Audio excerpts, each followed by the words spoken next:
Have you ever bought a plant and cared for it lovingly only to have it die on you? Aside from being picky about how much water and light they get, plants need nutrients to survive. Now picture this on a nationwide scale for crops. Every year in the US, we pour about 20 million metric tons of fertilizer on soils to provide plants with nutrients. And some of these are not renewable, such as phosphate. So clearly, something needs to be done. And one of the possible solutions lies with the tiniest organisms in the soil. You see, in the wild, plants obtain the nutrients they need with the help of microbes that interact with their roots, such as fungi.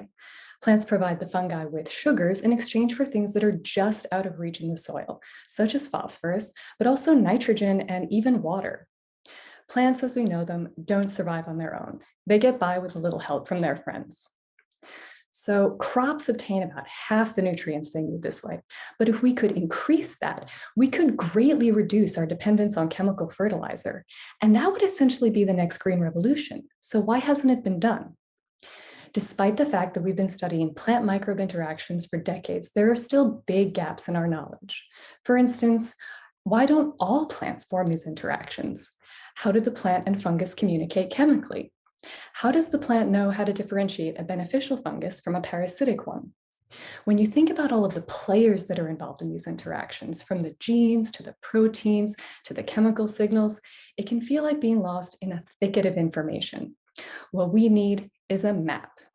So my goal is to make a map of what is going on in these roots at the molecular level.